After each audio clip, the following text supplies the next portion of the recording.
Bear Hug Club, a pro wrestling podcast of positivity.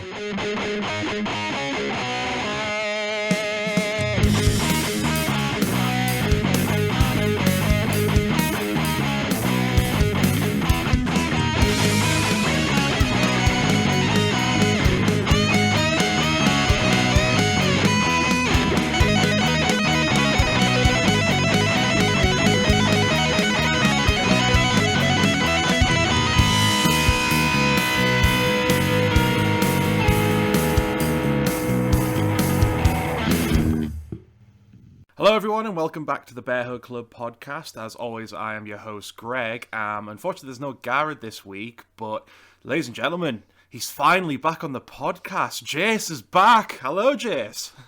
Hello mate, how's it going? It's going well, pal. So how are you yourself? As I'm sure our listeners know, you've recently become a dad for the first time, so that's why you've been absent for the last month. How was all that going? I'm very tired. You have no idea what sleep is anymore, I imagine. No. You don't know the meaning of the word tired till you have a kid. Essentially for you, there's just no more concept of time. You're just basically awake. There's no actual sleep anymore. No, I don't even know what day it is. for you, Christmas just didn't really happen. It was just another day. Superman. I mean, it's great to have you back, but we are going to miss kind of burying you at the start of every podcast. But no, it's always good to have you back. So yeah, Garrett's just away on this one. We're recording this one earlier than usual because I've got work scheduling conflicts when we usually would record, so we're just trying to get this one night out of the way soon, get it uploaded for New Year's Day, so hopefully when you're listening to this one it is the very first episode of 2021. So with that in mind, we are basically going to be using this one to look back on the year that was 2020, which I think speaking for the world, mate, it was pretty much a dumpster fire of a year. Would you agree? Well, that's putting it lightly. Yeah, that's like the lightest we can say. I mean, I think the one saving grace is that wrestling, obviously there'll be some things we'll get into, like it was hit hard by the thing, but that was the one kind of consistent thing where good stuff was still potentially happening. So for us, I mean, that meant we weren't stuck, we weren't bored during the pandemic. We at least had plenty to talk about, and we started a podcast out of it, so it's been pretty good. So yeah, we'll get on all that in a second, just to get the few usual plugs out the way. So if you want to find us on all the channels, we're at the Bear Hug Club podcast on Facebook and YouTube. Been a bit slow recently about trying to upload the newest videos, but I'll be hopefully getting through the backlog this week. Bear Hug Pod on Instagram, Bear Hug Club Twitter. So yeah, just give us a follow on all them, just to keep us up to date on what we're up to at the moment. A lot of good feedback regarding our quiz episode, which I was quite good you missed, mate, because it was honestly one of the funniest ones we've ever done, especially roping people in at the last minute. Did you get a chance to listen to it? I haven't had a chance to listen to anything. Oh, so you don't know who won the quiz then? No. So you might say we got our good friends Oliver and Scott in, and Oliver's a fan of wrestling, but he's nowhere like where we are. And he came in thinking, you know what, I'll just do my best and just wing my way through. And he only went and bloody won the fucking thing. And he is now officially our first ever Bear Hug Club champion. So, I think, my thought on it is we probably do more quiz episodes quite regularly. Maybe make it a monthly thing for we've at least got the defense, because I love making them. They are just a really fun episode to do. But we're going to come up with other ways for people defending the title. So I think we'll get into predictions for pay-per-views, stuff like that, and just come up with some fun ways to keep a nice contest going with ourselves and our larger family and friends who are involved with this podcast. So yes. Yeah, absolutely. But before we start, obviously some major news that came out, I believe it was yesterday, as of this recording, was the sad passing of Brodie Lee, Jonathan Huber. So this was a total shocker out of nowhere. I mean, the dude was only 41 and just hitting the stride in wrestling he should be, and the fact that he's gone at such a young age when things were reaching a peak for him was just absolutely heartbreaking. Yeah, again, like you said, 41. It's no age at all, is it? It's like you say, he was just getting to that place in AEW that a lot of people, myself included, think he should have been as Luke Harper in WWE. Yeah, 100%. Because that was the thing, like, even back in the day of WWE with the Wyatt family, obviously that was some tremendous work. Like, I posted on our feed that he was one of those people who can say more with a stare than he ever could with words. And then, obviously, when he got to AEW, you could see he was a really gifted talker as well. But that was the big thing when the Wyatt family eventually ended, like, the couple of times it did. He was just one of those people that WWE just had no plans for, despite the fact he was insanely gifted in the ring, and as we've seen for things like AEW, he's got a tremendous mind for promos, coming up with segments. I mean, when he arrived in AEW, I was excited, but I had no idea how much that would take off. Like, he took the Dark Order, which was a fairly interesting group, but was kind of not going where it should, and pushed it to being one of the most top things you want to see on AEW Dynamite. And I mean, the matches he had, obviously, he made the main event fighting John Moxley for the belt. I think, obviously, the standout was his feud with Cody this year. I mean, squashing him in a few minutes to win the belt. And then, obviously, that brutal strap match they had as well was just insane. And I think it does... it's clear he must have had these health issues for a fair bit, because it kind of... I was always shocked that he dropped the belt so soon, but the fact that he probably had to do it because of these health reasons kind of makes a lot more sense. Oh, definitely, yeah. Yeah. But, I mean, it's been insane to see the outpouring. It was clear he was a very beloved person in the business. Like, Twitter's just been non-stop with all the nice things said about him, about the kind of person he was. So it's definitely been a huge, tragic loss. And, I mean, it was a bit annoying to see the typical bullshit that comes out of this with, like, you know, Camp WWE versus Camp AEW from the fans' perspective. But what was quite nice is that the actual main...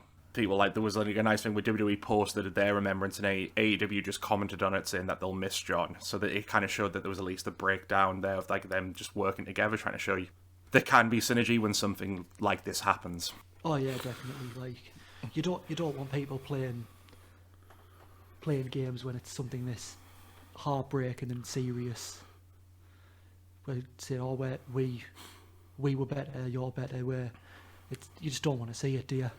No, absolutely. I mean, there's a time and a place for this, you know, quote-unquote rivalry between these two companies, but when it comes to down to, like, a talent that was pretty prominent in both companies the last decade or so, it's good to see that they're both just putting that aside just to kind of show the man some respect and show that there can be some peace within this industry. So I just wish the fans would take more heed instead of trying to use it to push their agenda of which company they think's better, because at the end of the day, it doesn't matter. We're here to celebrate the life of a truly gifted performer who was taken away too soon. Oh, absolutely. Like, and obviously our thoughts go out to his family, and what else can you say? Yeah, I know, man. Hope they're coping as much as they can. Yeah, during this time. 100%, mate. So yeah, thoughts go out to family and friends, and I mean, they're getting really support as well. I mean, even CM Punk, I think, announced today that, like, all of his merch sales from the next month, he's donating the proceeds to his family just to make sure they've got some money to be taken care of. So yeah, again, it just shows, like, how much the guy was loved and the outpouring he's had, and it's a tragedy. I mean, we've seen some pretty big losses in wrestling this year. Obviously, a month or so ago, Pat Patterson left and we did a little thing for him. There's people like Road Warrior Animal passed this year. But at least with them, they had long, full careers. You know, fair enough, Animal was still only in his 60s. So again, it's that kind of thing of, like, wrestling still dying young, but at least he had that career. It's just when someone like Brodie Lee, and it was for something, even not even wrestling related, it was just like due to a lung disease, you know, it's just still such a big tragedy. So rest in peace, Brodie Lee. You were a tremendous talent taken too soon. absolutely. Yeah, man. So moving on to the sort of happy things. So yeah, like I was saying, it's going to just be a nice little overview of what we thought of the year that was 2020. As we said, I mean, it's been an absolute fire of a year for, like, everything across the board, but at least wrestling's tried to keep itself like a nice distraction for people, and there's still been... you've seen it and heard it that they've obviously held a lot back from what they probably wanted to do this year, waiting for those times when they could have the crowd there just to get those reactions, because, I mean, the big thing that's been a bit of a challenge with wrestling this year is the fact there's been no crowds, wouldn't you agree? Oh yes, definitely. Like, but the obviously not having a crowd is difficult because wrestling is a spectator event. Yeah. But not having the crowds there, some of the guys, like Jericho's mentioned it, I don't think he's mentioned it this year, but he's mentioned it previously, that he paces his matches based on the crowd. Yeah, yeah. Which I think there'll be a lot of guys who do that, a lot of women as well, who do that, and now they can't, so their matches aren't as fluid as they should be. So I think the quality of wrestling, even though we've had some fantastic matches, the quality's sort of dropped a bit because they haven't had that energy to bounce off from the crowds.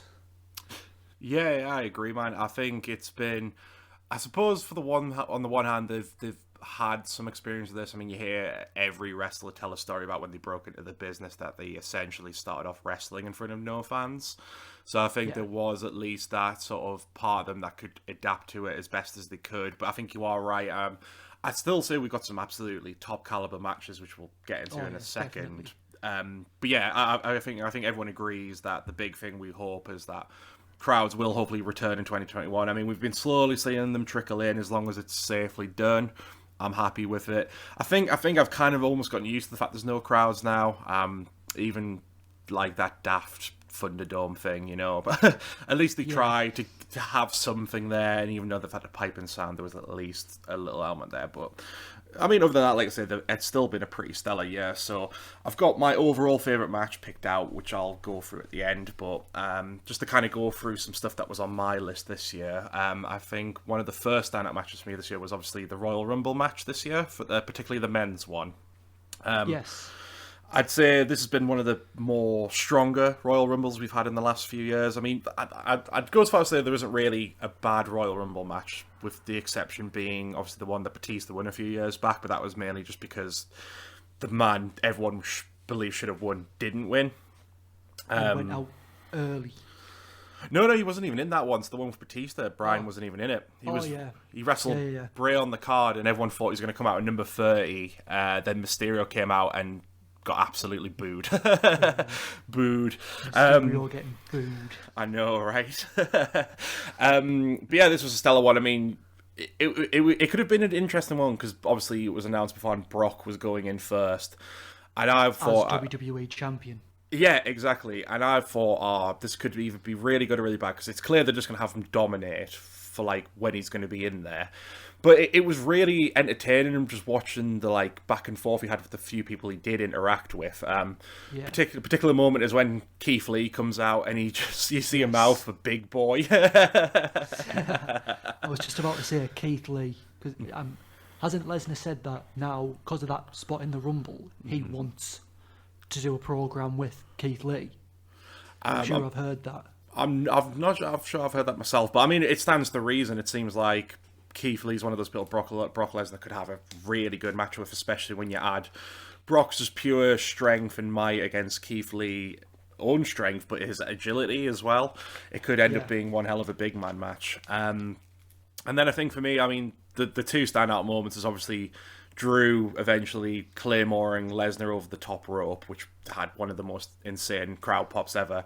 But then it was slightly pipped a few entrants later when Edge returned, which... Yes, Edge's return.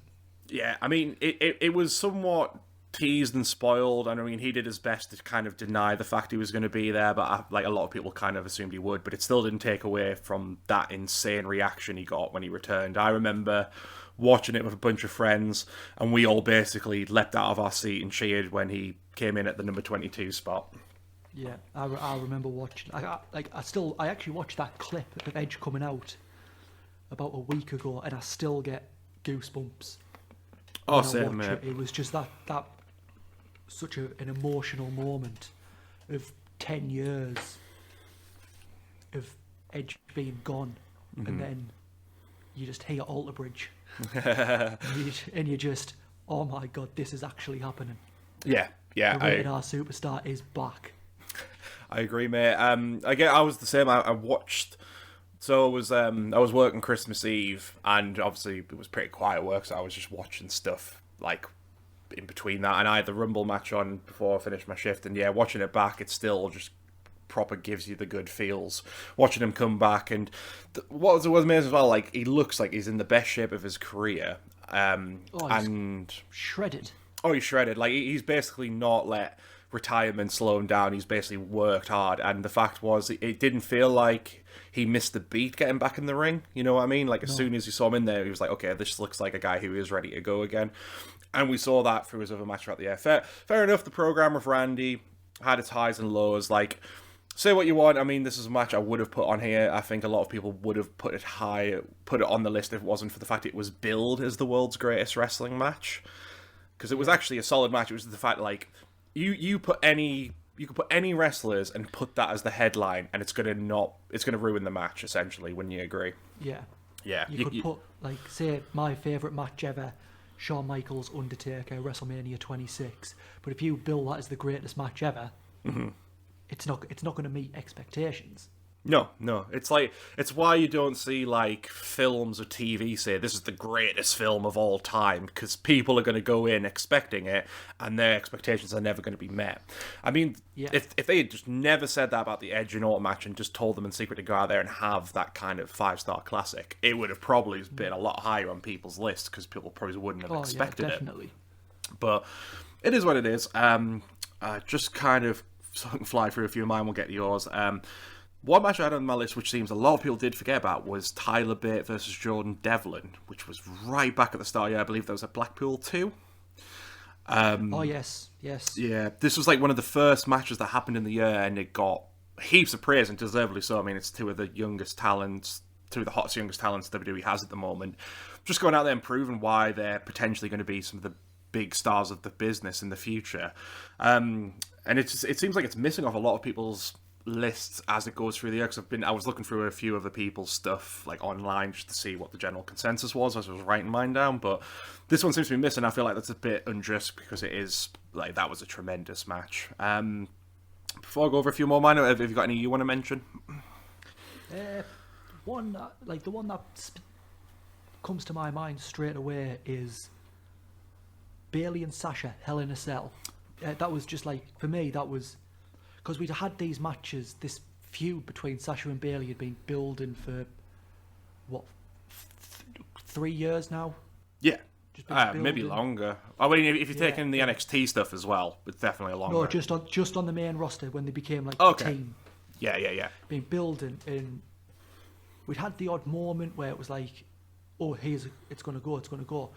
And I really wanted Sasha to be the one that turned. Yeah. But then, since Bayley turned heel, I've just been, no, keep Bayley heel. She is fantastic. And this match, it's almost like 3 years of lost expectation and disappointment of, oh, they're going to pull the trigger. No, they're not. And it's just, this match just blew everything sky high, and just proves that these two women have such good chemistry in the ring. I mean, you knew that from NXT. Yeah. But add that Hell in a Cell X Factor, and just unreal. Yeah. No, I agree, man. I can't praise them two women enough. 100%. For me, this was surprisingly the only women's match I could really pick out as being one I'd put on as my favourites from the year.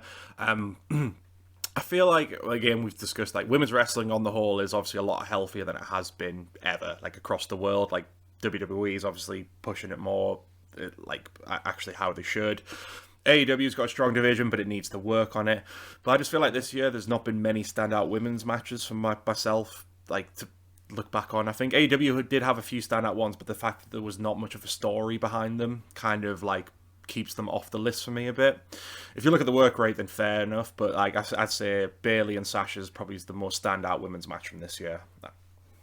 Like, one other women's match I will say, just because it wasn't technically a wrestling match, but the Money in the Bank.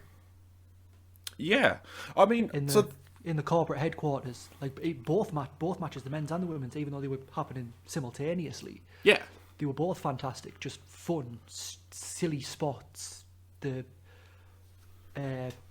Having different briefcases in different rooms, one of them full of money instead of the actual contract. Just fun matches. Yeah, absolutely. A lot of people really don't like this year's Money in the Bank ladder match, and I can completely understand. It is it is basically a clusterfuck, but I kind of like it for that reason. Like, I watched it and was just laughing my ass off and thought it was entertaining as hell. And that's, I mean, because we'll get to, I've kind of left just discussing cinematic matches in general as a highlight from the year when we get to those. Yeah. But yeah, I mean, generally, like, I just thought it was a fun match. I mean, in a year where everything's very serious across the board, it was just nice for them to put in a match that was really just a bit lighthearted, a bit of fun, and just some standout moments. I mean, the moment where Brian and AJ wrestle into Vince's office and just look like two scared schoolboys. It was really good for me. Start arguing outside, saying, "Why'd you go in there?" Yeah. So there's just funny things like that. I mean, people can take it far too seriously. I thought it was just really funny. Yeah, and even like the ending with Otis fumbling a win, you know, it is what it is. Obviously, I think no one saw him ever cashing in to win the belt. I think it was obviously Vince just high on the character and thinking that was going to be funny. I don't mind that so much. I mean, not every Money in the Bank winner can be a winner, if that makes sense. So yeah. I think it was a nice little thing, and it was something different, and it was something unique, and they made the best out of that kind of situation. Sort of sticking on to sort of cinematic matches, I'd say, flying through, I'd say the two main ones that stood out for me were obviously the Firefly Funhouse, Boneyard match, and then Stadium Stampede. So they're the three I'd think were the ones that made the most of it. Stadium Stampede is along the same lines as Money in the Bank. It was just a really fun little cinematic match. Just it was just full of ridiculous and funny spots. I mean, Matt Jackson hitting a looping suplex on Sammy Guevara across an entire football field kind of says it all, really. And then Matt Hardy breaking out every version of himself in the match. On top of that, the whole thing was just ridiculous, but that's wrestling. You know, you take the silly with the serious, and you have a good time with it. Oh yeah, I'd probably agree with you. Firefly Funhouse and the Boneyard match, and then Stadium Stampede, just doing what they can. When I first heard about the Boneyard match, I thought, oh, this is going to be a bit Final Deletion-y. Yeah. Which it was in a sense, but it was more serious. Return of Biker Taker. Well, it was like a return of like all of his characters, really. There was like Biker for the most part, but you had the elements of the Dead Man. It was kind of, what I liked about it is that if this is Taker's final match, fair enough, I think people wanted to see him in an actual wrestling match, but this kind of allowed him to still go out looking like $1 million. He didn't look old or haggard. They could work around his issues, and it was like a nice sort of amalgamation of all of his different characters and tropes put into one match, if you like. So it was a fit and send off, absolutely. But I think probably stand out for a lot of people was the Firefly Funhouse match. I mean, the fact that WWE clearly let Bray Wyatt have such control over that match and allow him to sort of tell the story that he did, like basically pointing out how aware they are of like what happened to his character, like how much John Cena dominated for most of his career. It was very much like a breaking of the fourth wall, which we hadn't really seen before. With WWE kind of acknowledging that they are at least somewhat aware of what people think of what they do with the product.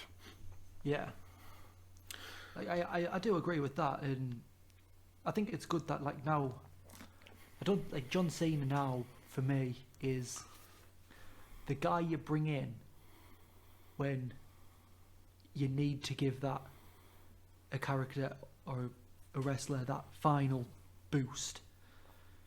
Because everyone loved what Bray Wyatt was doing with the Firefly Funhouse and the Fiend. Yeah. But then when it had that John Cena element, people probably thought, oh, John Cena's going to come in. People don't generally win their first signature match. If you know what I mean? Like Undertaker didn't win the first Hell in a Cell or casket match. So people probably thought, oh, Cena's going to win. This is going to be the end of The Fiend and Bray Wyatt. But then when Bray Wyatt won, it's like, oh, they actually sort of know what they're doing with this character now. Yeah. I mean, it wasn't Goldberg who? Exactly. I mean, the fact that this happened after Goldberg was the shot in the arm the Fiend needed. And not only that, but the fact he more or less has destroyed the character of John Cena, because we haven't seen him on WWE since then. So No. it's going to be interesting to see what they'll do, if they'll even acknowledge that when they bring Cena back for a program.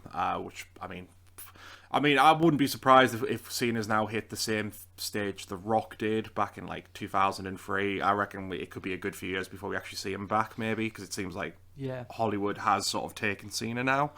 I mean, I could be wrong about that, but I mean, it wouldn't surprise me. But yeah, we'll kind of touch more on some of that matches there. But yeah, they've been brilliant.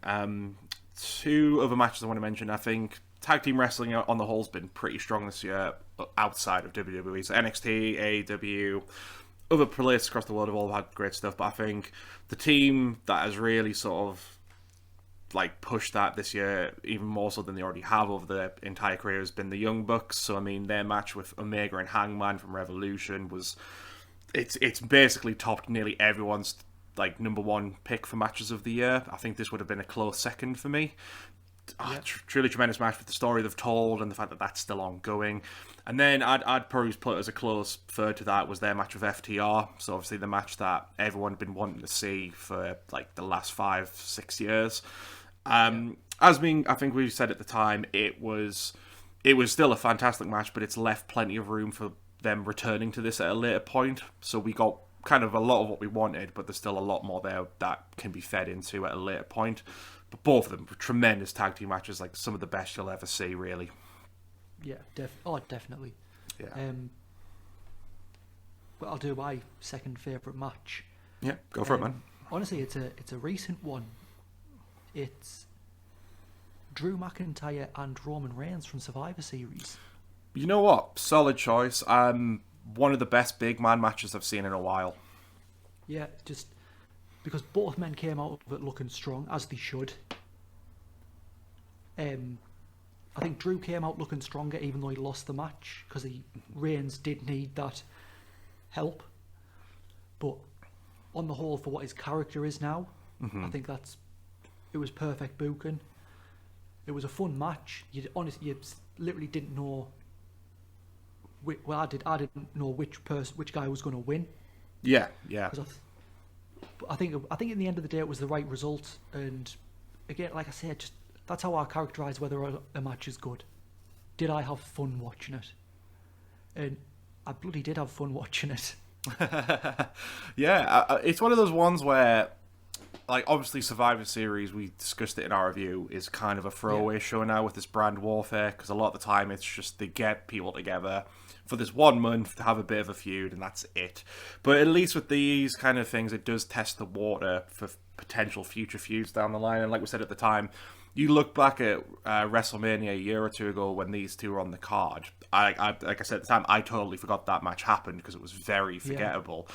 Then you cut to this one, and now they're both in the position that you be. So McIntyre is like one of the top stars they've got now, and he's really proven his worth with that. And now you've got Reigns again, who's like finally earned that top spot as well with the heel work he's doing. And I feel like, again, like I said with the Young Bucks FTR match, there was enough here to keep you entertained, and it was really fun.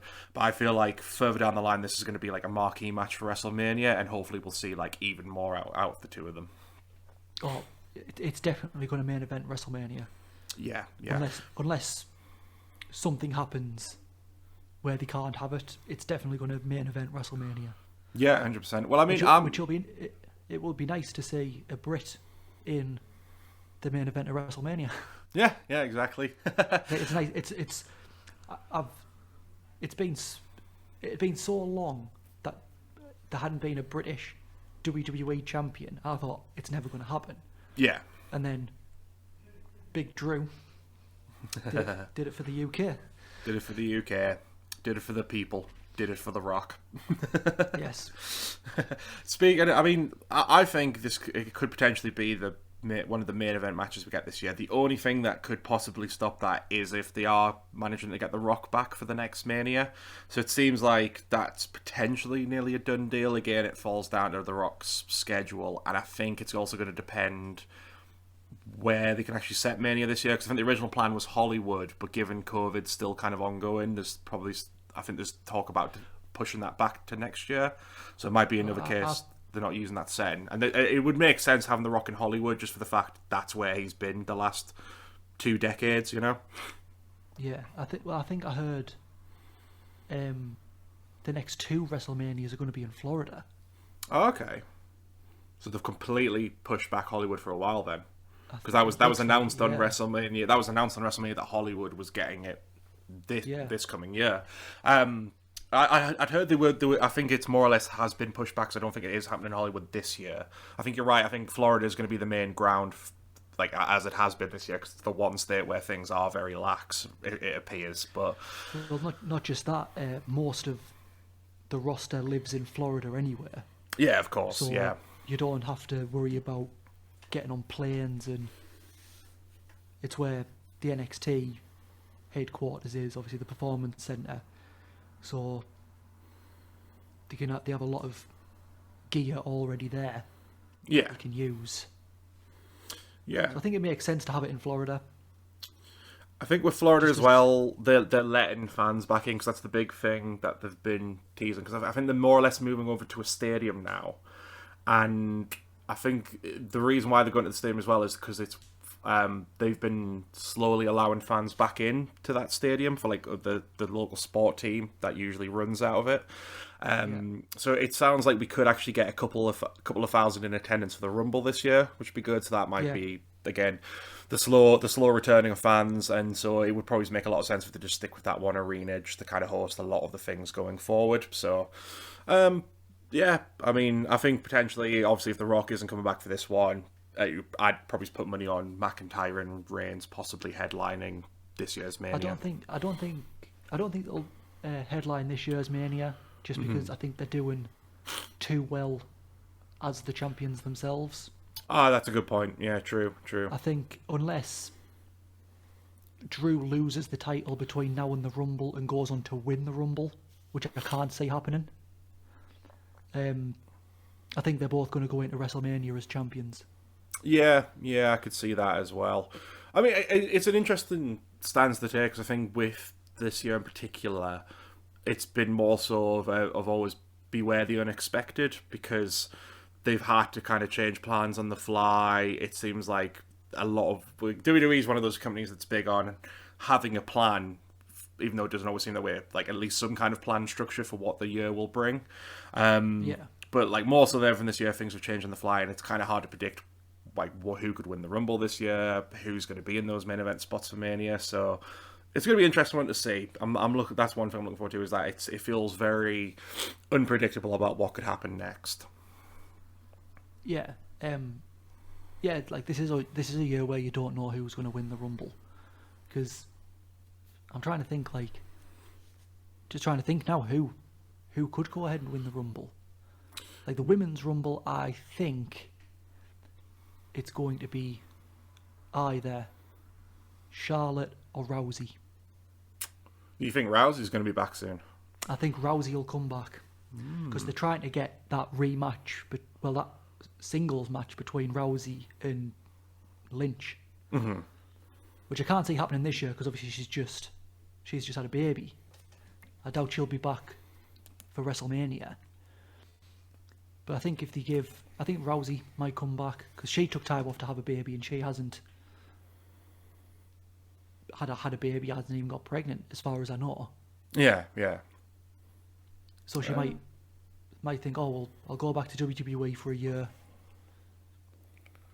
and a bit, and then see where we stand.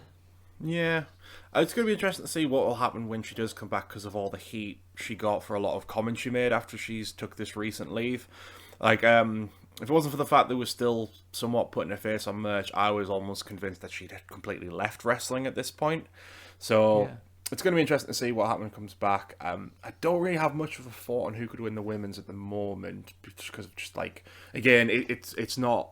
The women's division has been fairly decent, but there's not anyone I can really pick out as saying they're going to be the one to win it this year. I think for men's, I would have said Big E at one point, because it seems like they are trying to really push him as his own solo star now. I mean, the fact he won the IC title on Christmas Day on SmackDown. So potentially him. Again, for the men's, I think there's a lot of people you could point to like as obvious picks. So, like a few of the people who've already been in the main event recently, but I'm excited for it. You can never know what to expect the Rumble. I think even though his stock was on the rise, I think it was still like a fairly decent surprise that he won it this year.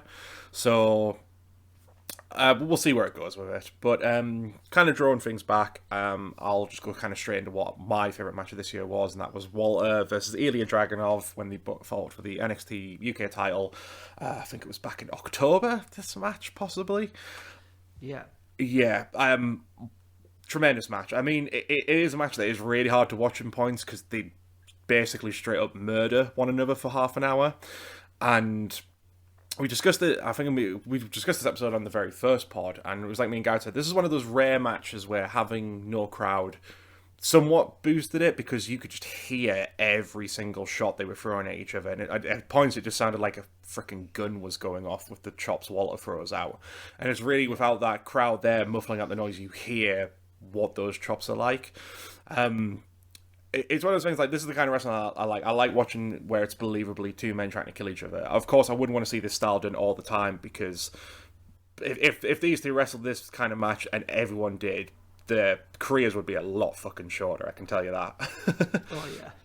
Yeah, I mean, Jim Cornette himself said this is one of his favourite matches, and he believes this is where wrestling should be at this point.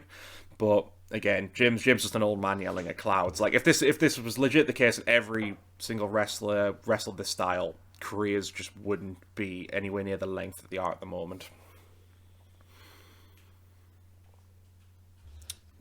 Yeah, I agree. This match was fantastic. It's probably in my top 5 for this year. But like you say, no crowd helped this match. Now, I love Ilya Dragunov. I love Volta, and I really want to see them have a bit of a break from each other, but then return. Because from what I've seen, I don't really watch NXT UK a lot, but I'd love to see Ilya Dragunov be the one to take the belt from Volta. Yeah, because I think he's one of the best workers, not just in WWE, NXT, but the world. And I think he deserves it for the impact he's had in such a short time of being in NXT UK. Yeah, absolutely, I agree. I think going off this, I mean, because the thing is with this, is Walter versus Ilya has been. It's been a rivalry people are aware of if you watched a lot of independent wrestling. So they've been one of the hottest feuds across Europe for like the last couple of years. So it's finally good to see them on this platform. Get more of the mainstream eyes on them. I mean, this cast a good eye on the NXT UK product, which a lot of people aren't that fussed about. At the end of the day, what I love about it is just two people who are genuinely so passionate about wrestling, and they don't seem to really care where they are and what company they're with. They will always bring out the bag. I mean, we've already heard plenty that Walter has been massively tried to be headhunted by Vince McMahon to come to the main roster, and he's basically outright refused, mainly for the fact he's pretty much happy where he is. And I think that kind of shows the kind of person he is. He just loves wrestling, and he's not bothered about going to WWE to be the world champion. He just wants to put on good wrestling, and he doesn't care where he does that as long as he gets the chance to do that kind of performance. Yeah, definitely. And I think if he was to go to the main roster, Vince wouldn't use him right. I mean, look at Survivor Series 2019. He was the first one eliminated in the men's elimination match after being in the match for 3 minutes. Yeah, so he basically he came in and like he had a bit of a shot of who he was, but yeah, the fact he was the first one to go was just absolutely tragic. I mean, I wouldn't mind if he was the first one eliminated if he at least got a proper strong showing, but that kind of shows you like Vince would probably only like him because he's a big dude, and I think the only match I would really love... there's plenty of opponents I'd love to see him fight on the main roster. I think, obviously, Brock Lesnar would be a good one. I think they could have a pretty tasty match there. And then even... I'd just love to see Brock Lesnar try and no-sell one of Volta's chops. That would be something to see. Yeah.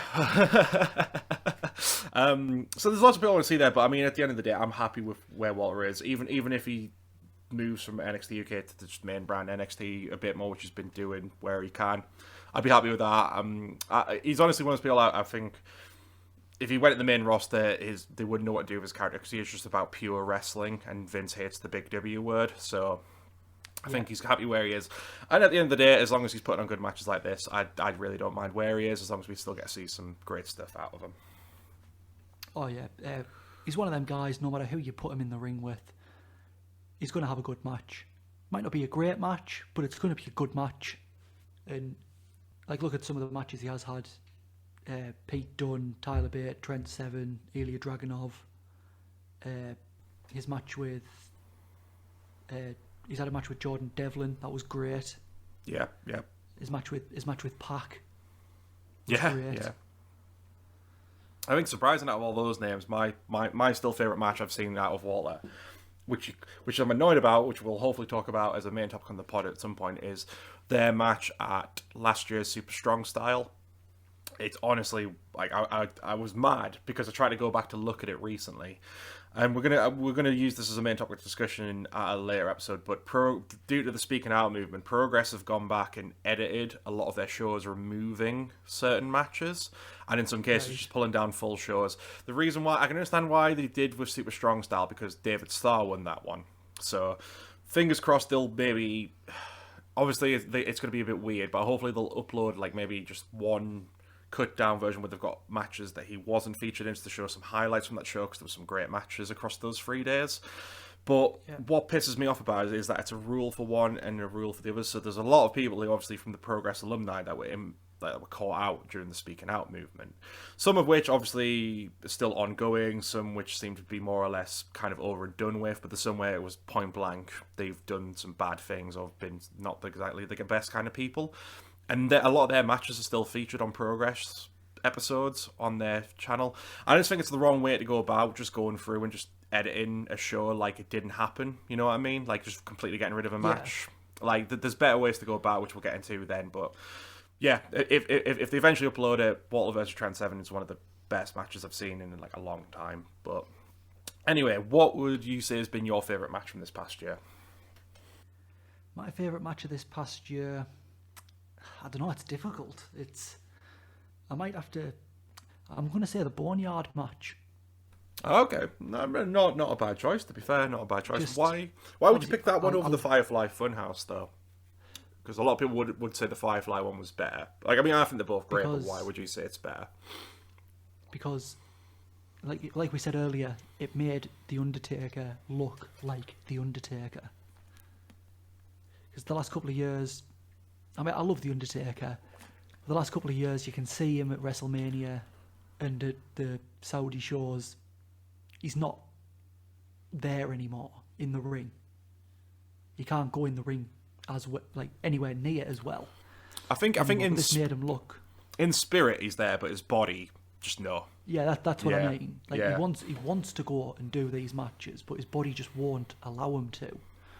I mean, it's like on the documentary on the network, Michelle McCool, his wife, says his schedule used to be have his match at WrestleMania, get surgery to fix whatever he broke during WrestleMania, rehab, then train for his next WrestleMania match, and then rinse and repeat.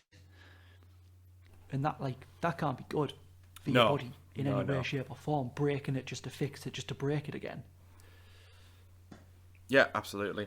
No, but this match, think... like even AJ Styles looked great in this match as the cocky heel that he is so good at playing. They even carried it over through to Money in the Bank, where he saw the poster of The Undertaker and hesitated and looked scared. That's just great storytelling. Which if The Undertaker wanted to have another match with AJ, he could have. Yeah. But they could have just made it. He's still traumatized from the Boneyard match. Whereas after the Firefly Funhouse, you never really got anything after that. True. I think the Firefly one was a bit of a situation because I think they obviously knew Cena wasn't coming back, but at least with that one, it was very clear cut. Like, they completely just kind of kill the John Cena character, it seems, for a while, because obviously it must be apparent he isn't coming back for a while. He's clearly off doing the other things he wants to do. It's a hard thing for me because I love the elements of both. I mean, like we said, I think the Boneyard one is tremendous because it at least gave Undertaker his last great outing. For me, because I mean, his last true brilliant in-ring match was against CM Punk at Mania 29. I rewatched that one recently, and it's insane to see how well Taker was still going then, and then a year later, it's more or less when the wheels started falling off. So, I think I agree, though. That was when he got the 3 concussions from Lesnar, wasn't it? Bork laser. Triple concussion in the match. Yeah.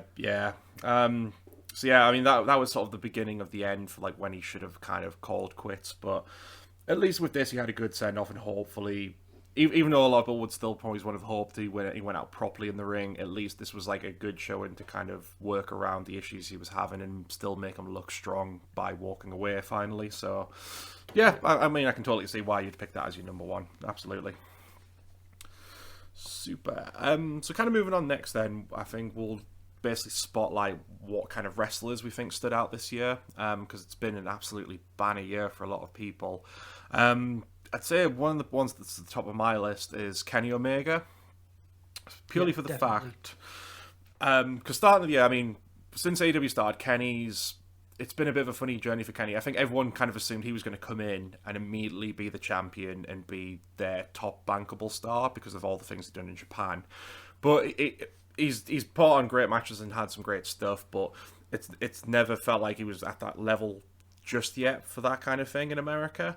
But what you've seen this year is he's been in an absolutely tremendous ongoing storyline with the Young Bucks, and then now with his former tag team partner Hangman, and that slow heel turn was just been excellently done with the return of the cleaner, and it all capped off perfectly with him beating Moxley for the belt the way he did, and then just how cocky and arrogant he's being with Don Callis. I think it's really kind of helped show people who probably weren't that familiar with him outside of Japan, like why he is like one of those wrestlers who is like one of the best in the world at the moment.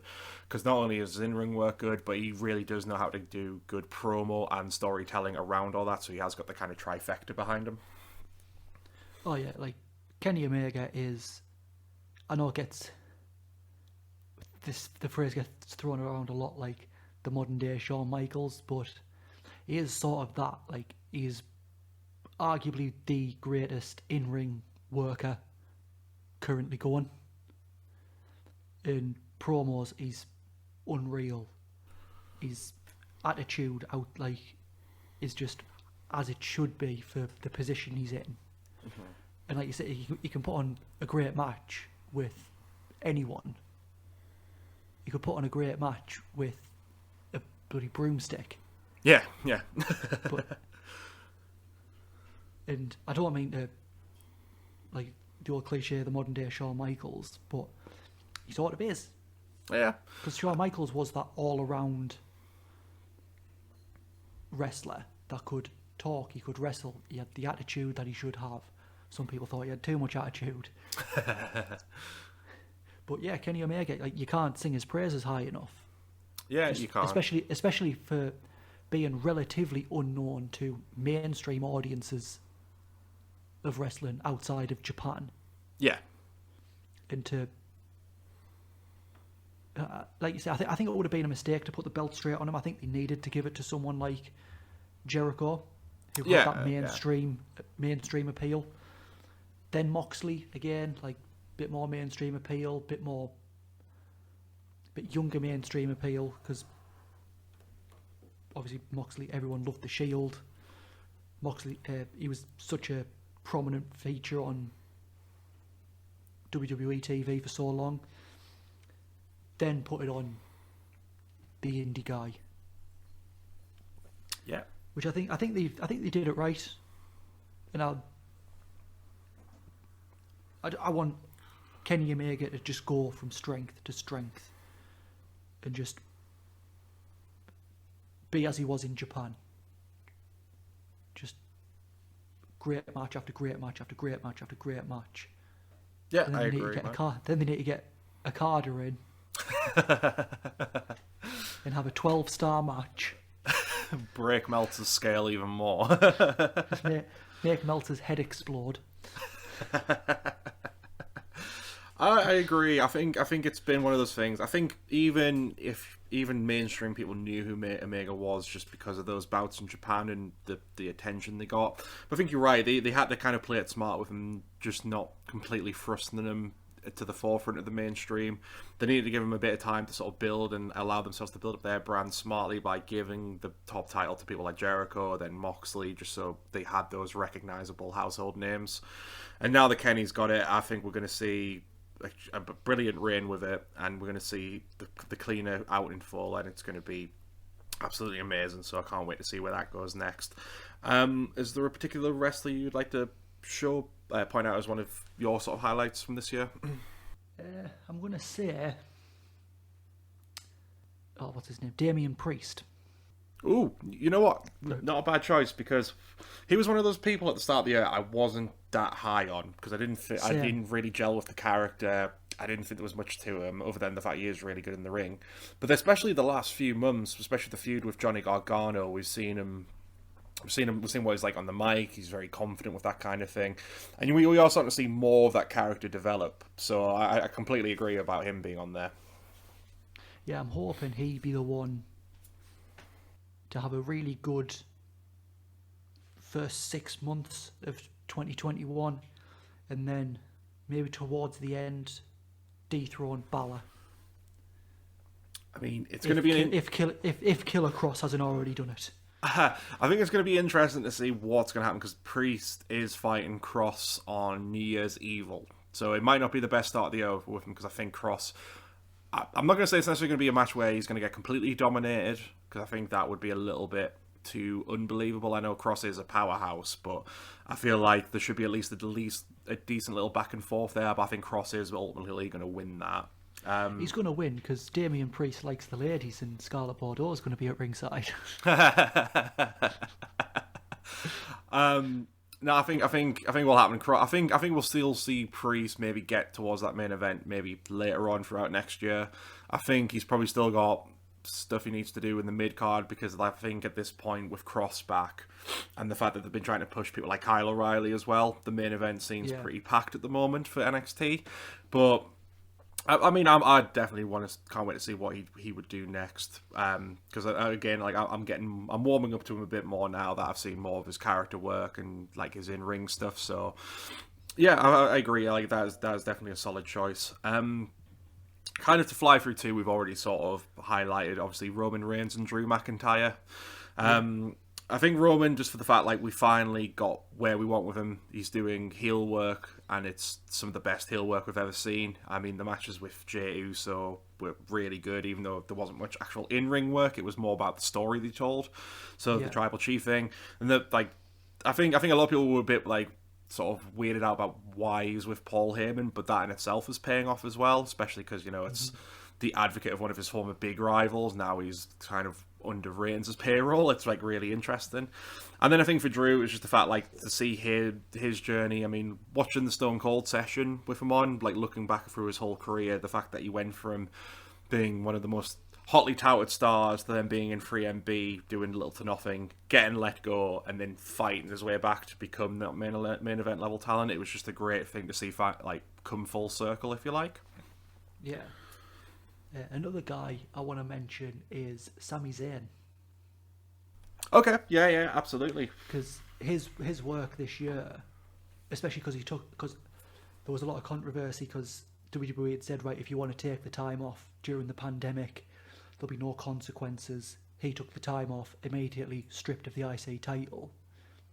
But then as soon as he came back, he had that IC belt, was saying, no, I'm the champion. And he's just been the snivelling heel, doing whatever he could to keep his title. I think he's just been such a great character to watch, especially since he was so good as a babyface in his feuds with like the likes of Kevin Owens. Obviously, well, they're Kevin Owens is again another one I'll mention. But to see him as a heel and being an effective heel is just a testament to the guy. that you can go both ways. Yeah, absolutely. No, I agree. Like Sammy, it's been interesting to see his heel work continue, and especially the fact like he was gone for a while and then immediately stepped back into that sniveling heel route, and the fact that they did at least try to tie the story somewhat together. Because I'd nearly almost forgotten until I rewatched the Rumble recently about how he was, before the pandemic, he was managing Shinsuke Nakamura and Cesaro for a bit. Yeah. And then he came back, and then because I think Shinsuke was the champion when he came back, so at least there was a prime story for him to slip right back into about, over like who was the real champion and stuff. No, the champion when he came back was Jeff Hardy. Jeff Hardy, that's right. And then they had the triple threat ladder match between Zayn, Hardy, and Styles. Yeah, that was it. That's when he got the title back. Yeah. No, what I'm thinking of is because I think when he came back was that when Cesaro and Nakamura were the tag champions. Tag champs, yeah. Yeah, and he was kind of basically trying to muscle his way back in, like, oh, hey guys, remember me, and like he's got his belt, like, oh, we're all champions now. Yeah. So, no, honestly, a good one.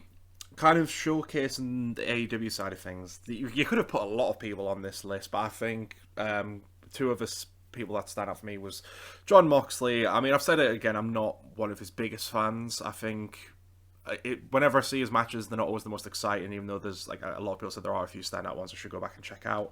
But when it comes to everything else, like his promos, the stories he tells, like the thing with Eddie Kingston this year was absolutely enthralling. Like the promos they were cutting on each other, the backstage segments of that, which was brilliant. And the fact that Moxley finally like proved his worth and where he should be in wrestling by beating Jericho, becoming the main star of the company.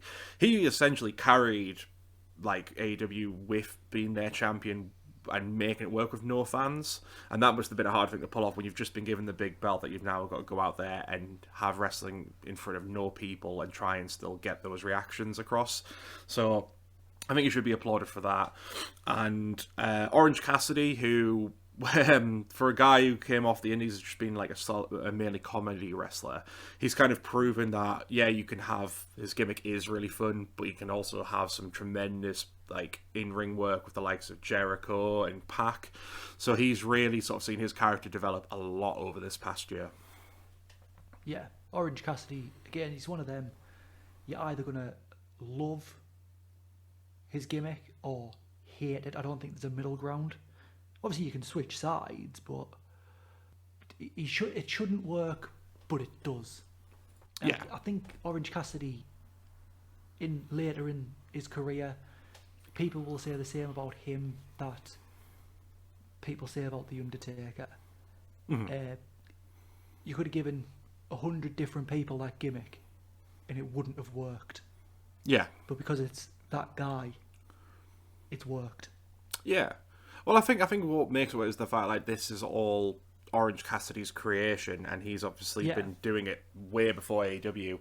I think it's just one of those big things that like for such a main event, well, a mainstream talent, to be able to go out on TV and do things like sloth-like kicks and moves, and it's like not completely being like destroyed by only people like Jim Cornette will have true issue with it, saying it's killing the business, whereas everyone else can look at it and go, you know what, that's just really fun and entertaining.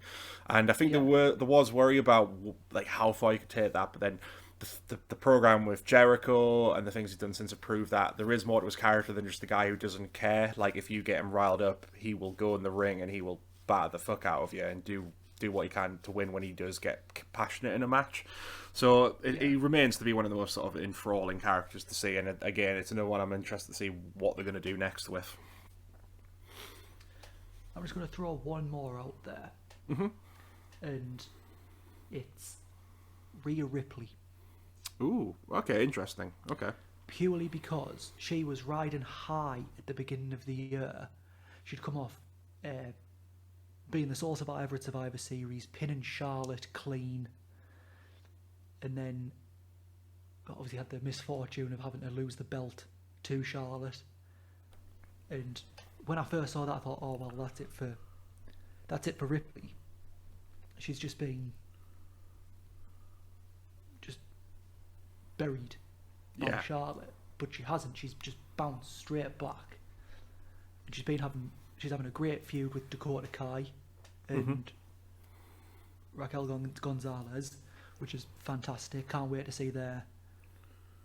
Is it a last woman standing match they're going to have? I think it might be. Yeah. Can't wait to see that. Absolutely. Because just two powerhouse women just going to batter the fuck out of each other. I mean, it could be like... And Rhea Ripley is, in my opinion, she's the future of women's wrestling. Yeah. Not just in WWE, but across the world. Between Rhea Ripley and Toni Storm and Bianca Belair, I think they're the three that are going to carry the women's wrestling just higher and higher. I agree, mate. I mean, you are right. It's been a bit of a up and down year for Rhea. Like, she started the year on an absolute high, and then it felt like the beginning was fine. Then there was the midpoint where she just wasn't there at all, and obviously, fair enough, there was a lot of that to do with travel restrictions and like visa issues she had at the time. Which probably didn't help the fact of trying to get it back on the same trajectory. But we've seen over the last month or two, with her being back a lot more featured, that she's hopefully going to be riding that stock again. And I agree with you, like her, Toni Storm, and I'd say people like from AW, like Britt Baker and all that, they're going to really hopefully carry this division even more forward into the future. So again, I can't wait to see, and I hope she gets like her do return after the Charlotte match at Mania. Even though that was a solid match, it was clearly the wrong choice at the end of the day. So fingers crossed she gets to like a bit more of a bigger ride in the next year to come. There's only two more things I want to point out on this one. So another kind of wrestler of the year, obviously I wouldn't put him as highly as the rest we talked about, but I'd like to kind of give some honourable mention to Pat McAfee. Yes. I think if you started this year and told me he will become one of the most entertaining things on NXT and in wrestling in general, and he will actually go in there and give it his all in a wrestling match, I wouldn't have believed you. Like, fair enough, he's a former athlete in football, but like, it's always going to be like night and day with former athletes from other sports. Either they are going to do really well in wrestling or they won't. And it just blew my mind. Like, the match he had with Adam Cole was really good. Obviously, Cole probably did have to help him through a lot of that because he's still obviously trying to get to that level. But then the fact he put himself in a match like War Games, and fair enough, took a lot of his licks, but kept with the heel character, you know, trying to like avoid the action where he could, but did get involved at points when it was like he believed it was fine to do so. Just one of the most enthralling entertaining characters. I mean, the fact like CM Punk has said he's one of the best sort of promos on TV at the moment kind of speaks a lot for like where he's heading with his career. Yeah, he's going to do very well if he is wanting to stick with wrestling full time. And I think having him have his first feud with Adam Cole in the Undisputed Era was the correct call, because Adam Cole, he's another one of them guys that could have a 5-star match with a broom handle. Yeah. So having with that such a talent as Adam Cole, like Adam Cole can carry a match without making it look like he's carrying the match. Yeah. And I think that was a good thing. Like, obviously, you've got to put Adam Cole over, but he still made Pat look so good. Like, he wasn't so green around the gills. Mm-hmm. It's a testament to both guys. Pat willing to do some of the mental shit that he is willing to do. Yeah. And Adam Cole being there to like, right, here's what we're doing. Because to put on a match as good as that with someone's in their debut match can't be easy. Obviously, I've never wrestled. I've never had a wrestling match except on a trampoline. Same. But I can't imagine it'd be easy. A lot of guys say their first match was awful. Yeah. But the thing is, it might have helped not having the crowd in that situation, because if you haven't got the crowd, you're not focusing on what the crowd's finding good, finding bad. You're just doing what you're doing. So that might help, but I think it's just a testament to both guys that they had such a good match in his debut match. Yeah, absolutely. I think what helps as well, I mean, I agree, maybe having no crowds there would have obviously been a lot easier on him, just to kind of help with those nerves. But I think what's good about it as well is that he's clearly someone who does have a passion and care for the business, and he's not one of the, it's clear from watching those matches that he's not one of those, like, big-headed enough former sports personalities to think he can go into a match and get all the big spots, if you like. Like, when you watch the matches, he's obviously playing the character he should perfectly well. He's a snivelling heel. He mostly will get dominated in a match and will occasionally get his own licks in when it's like the right moment. And obviously, I mean, I think the fact like he's been allowed to have some big spots kind of adds enough to kind of show what we could see out of him in the future. Like, I honestly wouldn't be surprised that give it another year or two and he's worked on his ring skills a bit more, that he could potentially be like one of the main event future NXT champions. I really could see that. So I could as well, but how old is he? I'm not sure how old he is. I'll do a quick check if you want. I think he's still fairly young, because I mean, I don't know how long of a football career he had. Let's have a look. 33. Yeah, 33. So I mean, that's still pretty young. I mean, Still fairly young. McIntyre's only just reached the main event level of WWE, and he's what, 35 now? He's like in his mid to late 30s. So it's you see it more and more often now. It's not always the case. Someone goes from being young straight in the main event picture. A lot more talent these days are a lot older before they eventually reach their kind of peak. So I could honestly see McAfee still getting a good few years out of him and potentially being in those main event scene like later on down the line. So again, it's just another one to see what happens in the next year. I think he's going to try and muscle his way to being the tag champ under the Freebird rule. With Dan Birch and Oney Lorcan. Yeah, I think that's something he'll do. I could see that. So he could say, I am a tag team champion, even though he's never won the tag team championships. I think that'd be a good bit of character growth for him. Just make him just so detestable. Aye. No, I agree. I mean, there's a lot of different places to go with this, and it's going to be really interesting to see.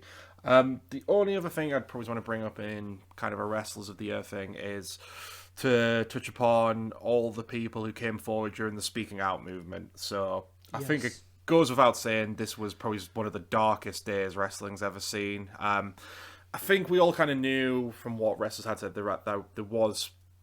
there's always been shady practices going on with like how people are trained and the way the rest of the business is very cutthroat when you get into it. But then to see like a lot of the stories that came out and like the way like talent have been treating men and women during their careers and what a lot of people went through, it was a brave thing for them to come forward and say all this at the fear of like them getting like a potential loss of career of this. Obviously, the issue, like things with that is they need to happen and they are brilliant. The one downside is obviously you will get a lot of people coming out of the woodwork where they're basically making false accusations, because a lot of people's careers nearly got badly damaged from a lot of false accusations because of this. But the ones that did come out and were legitimate, then they deserve lots of props for being able to do that and to see the outpour. And the fact is that like it is going to hopefully bring about good change. I mean, like looking at like a lot of the indies, like Progress have made like some massive changes. Like they've introduced more safeguarding, they've had a big shift in management because of it. So fingers crossed it's going to mean a lot of this shit is completely thrown out and we are going to get a much healthier scene because of it. Hopefully. I mean, like the last thing you want is anyone in any business, especially one as demanding as the wrestling industry, to feel unsafe or victimized or abused. Just doing their job, especially with most, I want to say 95% of people who are wrestlers because they love wrestling. And to have to feel like that while at the same time doing something you love, it's got to be so hard. And anyone who spoke out, I'm going to sound patronising, but well done. Like, I know people who've been victims of abuse, and it's not easy to step forward and admit to being the victim. Yeah. Especially like a lot of stories like with the Me Too movement, a lot of the stories where you hear people have made police reports and it's just been brushed under the carpet. That it just makes, from what I've heard, it makes women less likely to come forward because they think they're not going to be taken seriously. But anyone who came forward, well done. Did such a good thing. Absolutely. I think it was incredibly brave of them, and I think what was most tragic, because it was men and women who went through a lot of shit because of this, and I think what you touched upon there is absolutely true. I mean, wrestling's one of those things you have to have passion and love for it to want to get into it, because you're not potentially going to make any money. It's going to be really hard to eventually get into that mainstream level, and then to get into it, and for a lot of these people to then have that love of the business effectively destroyed because of these actions is just heartbreaking to see. And I mean, like I say, I think we are seeing positive change come out of it, and yeah, they deserve all the props in the world for being able to come forward and share their stories and to kind of cast a light on something that a lot of us really didn't know was happening. So, yeah, absolutely, like, well done to those people. Right, next bit of the pod, we're just going to talk a bit about just random highlights from the year. So this could just be anything within wrestling that you just thought was really good, or, it could be like a segment, it could be generally anything that's happened, to be honest.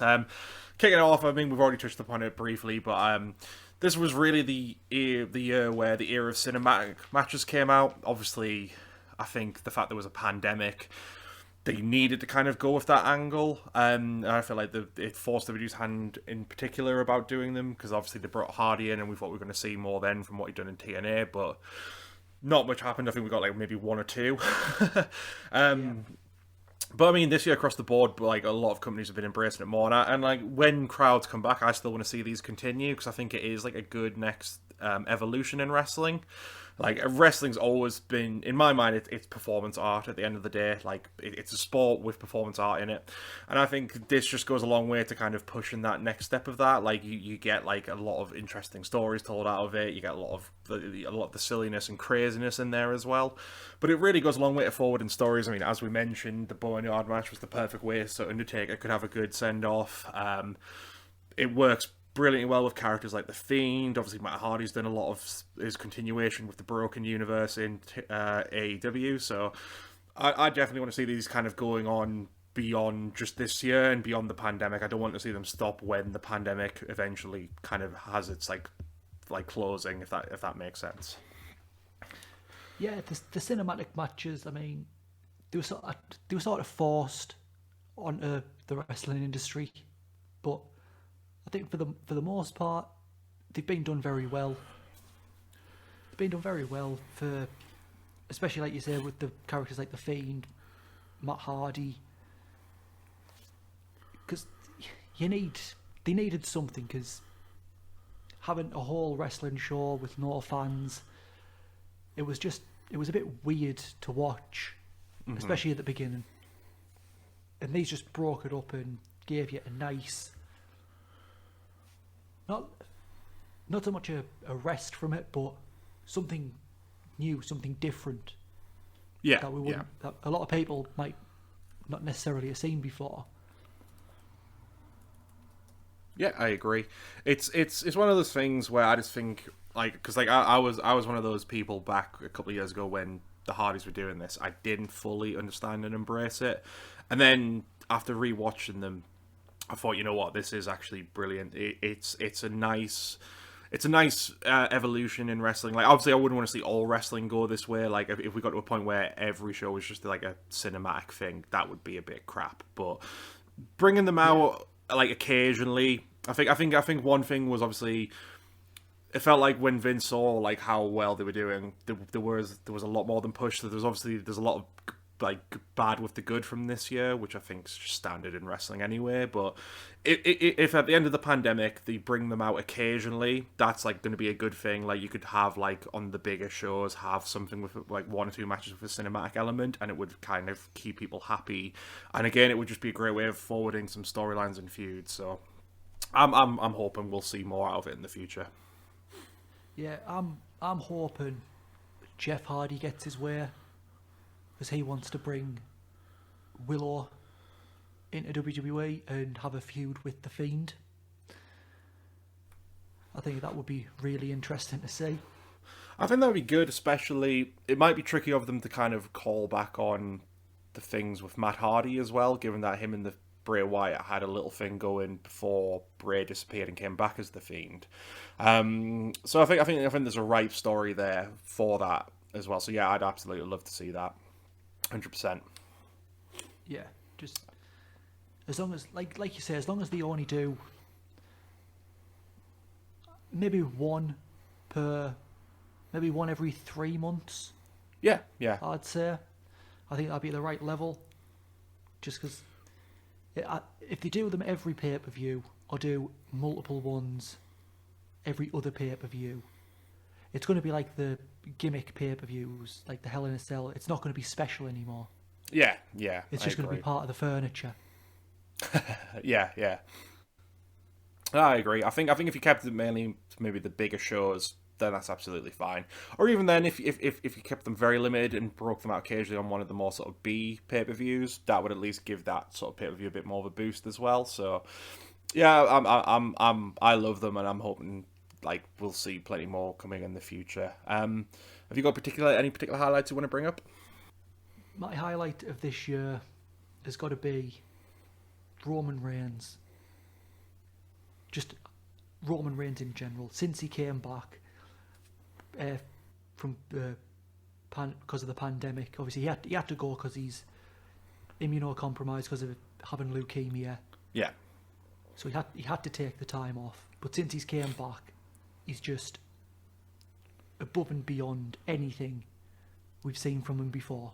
Mm-hmm.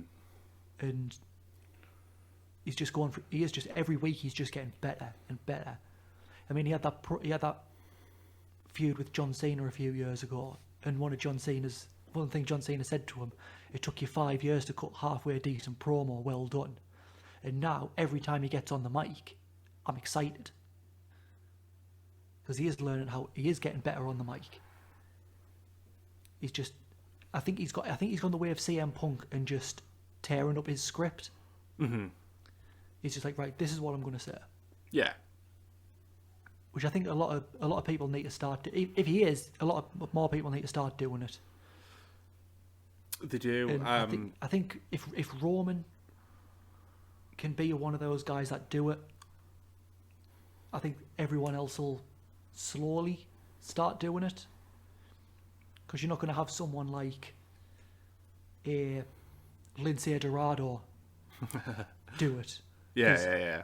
Even though WWE probably holds stock in him, nowhere near as much stock as Roman Reigns. Yeah. And if you say, well, if Roman can do it, I'm going to give it a shot.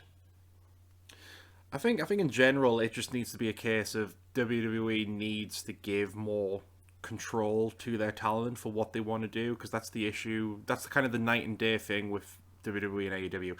AEW is essentially a company run by wrestlers, more or less, kind of not just for the audience but for the wrestlers, and that's why I think a lot of people are happier there.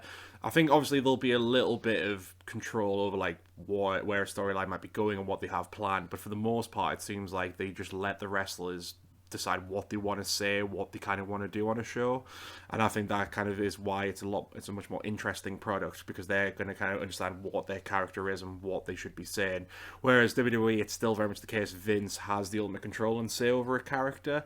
So you've heard for years now that like most of the talent have to be issued with a script, and they are told to stick to that script. That was one of the big things why Jon Moxley had to get out of there. He would say nearly every day he would have to fight Vince on promos and what his character was doing, and even then it was all for naught, because like by the end of his career he was just the character was a bit of a joke in what he was doing, and clearly Moxley was just fed up with that. So I think ultimately WWE just needs to let their talent have a bit more control over what's happening.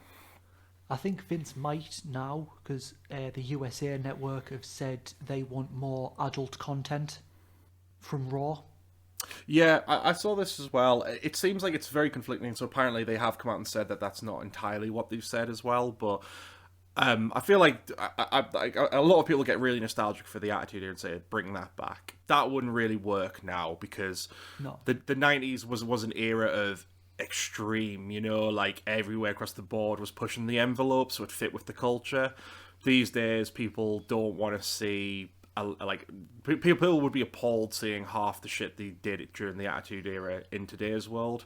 I feel like WWE could still easily let the product though have a bit more of an adult edge for those fans. Obviously, they're at the point now where I think they really just want to kind of stay as that all-friendly brand, family-friendly brand. But even in a lot of family-friendly stuff, you get stuff that is for the entire family.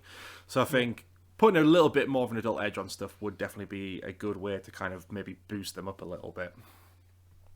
Yeah, even like PG-13, as it is in America, I think it's like 12A here. You're allowed one F-bomb. So there are ways they could keep it as that family-friendly, but still go a bit more adult-orientated. Yeah, you just got to push the envelope a little bit, you know what I mean? Like, even, not the best comparison, but even Pixar films, you know, they have things in there that, although subtle, it's clearly for the adults, you know what I mean? So... Well, yeah, look at the beginning of Up. Yeah, whole yeah. First segment of Up is them dealing with her being barren. Yeah, exactly. And that's no kid's going to understand that, but it breaks a bloody adult's heart. Oh yeah, exactly. And like that's all they need to do is like little subtle things here and there that'll keep the adults enthralled while the kids can still watch it, and it will hopefully a lot of it just fly over their head a little bit. That's all they need to do. Like, just find a good balance that can keep all ages entertained. I think AEW does seem to have like because that's the one thing AEW is crushing them at the moment is that 18 to is it like 35 demographic they always tout 18 about. to 35, yeah. Yeah, so that's like obviously your key adult audience, and I think AEW is more up in the way of having a bit more adult content, but it's still something kids can enjoy. Like if I had a kid, I wouldn't be worried about what they were watching on AEW because they still keep it in that like good family friendly bubble. But occasionally you will get matches with a bit of blood, a bit of hardcore, maybe the odd promo that does push a bit of boundaries with the language that they use, but that's not a bad thing. I mean, you and me were raised in the Attitude Era and the Ruthless Aggression where it was still very adult and edgy, and we turned out relatively okay. Well, speak you for know. yourself. Speak for yourself. I honestly just don't else. think there's any issue with that. But yeah, go ahead, man. Go ahead. I was just going to say someone else I want to praise for this year is Alexa Bliss. Okay. Yeah. Because she's gone to such a character shift, and if anything, she's more compelling than ever. Because I've always loved Alexa Bliss. I mean, she's great on the mic. She's good in the ring. She can play a babyface or heel very well. And now that she's aligned with Bray Wyatt, which I think she should have been made Sister Abigail during the original run of the Wyatt family. But now that they have actually brought them together, and it's working so well, it's a bit like you don't know what she's going to do. Like on Raw, she turned up on a swing in the middle of the ring, just taunting Randy Orton, saying the Fiend will be back, which I don't think the Fiend should have lost on Sunday. But hey, it is what it is. But Alexa Bliss's character work lately is just top notch. I agree. Considering I thought we'd seen her be as good as she could be, and now she's just turned around and said, "Fuck you, Jace. Have a look at this." You specifically, mate. She heard about what you were saying about her. Yeah. No, I agree. She's one of those people like you can never truly count out. It feels like once you've seen everything she has to offer, she'll do something new and embrace it. Like she's clearly having a blast being with Bray and clearly coming up with such fun entertainment segments at the Firefly Funhouse and letting that sort of freak flag fly. So I'm with you on that. Like again, it's been a good standout year for her, even though we've not seen her massively much in the ring from what I can remember. But everything else. Just when she had the women's tag titles with Nikki Cross. Yeah. And even then, that was just to kind of fall with the fact like she's turning to Bray and their friendship is basically imploding because of that. So it all served a purpose. But yeah, I agree. Absolutely brilliant. I think one particular highlight of the year I really thought was really wholesome and nice was when Becky Lynch announced her pregnancy. Yes. I really love this. So this was just like a nice little moment. Like I truly believe that when Asuka came out to the ring with Becky in it, that she had no clue what was going to happen. I think that was a secret thing. According to Becky Lynch, the only people backstage who knew were obviously Seth Rollins and management. No one else knew. Yeah, so that makes total sense. Apparently, a lot of people were a bit confused why Becky wasn't on Money in the Bank. Mm-hmm. But obviously, she couldn't wrestle on Money in the Bank because she was up the duff. Yeah. No, like it makes total sense. I mean, you can tell by that segment that they clearly just told Asuka to go out there because she's basically in full character. Because I mean, Asuka's kind of been to and fro. I mean, at this point, she was still sort of somewhat of a heel character, and this was kind of where it sort of switched a bit. So she's coming out doing a wacky dancing, you know, like clearly looking and thinking it was going to set up the feud. And then when she was issued the belt and her little lap around the ring, so I think that was a shock to her. But then the fact like you could just tell that she completely broke character when Becky said she was pregnant. Like you could just tell by the look on her face and her reaction that like she just wasn't expecting that to come. I just thought it was a really lovely little moment. Yeah, a look of genuine like happiness for Becky. Yeah, 100%. Which is nice to see, especially given the fact that they had just come out of a feud. Yeah. And that's what makes me think that she didn't know, because they wanted to get that genuine reaction, because that genuine reaction was what they could use to turn her face. Yeah. Which I think Asuka is another one of them wrestlers that it doesn't matter if they're face or heel, they're fantastic.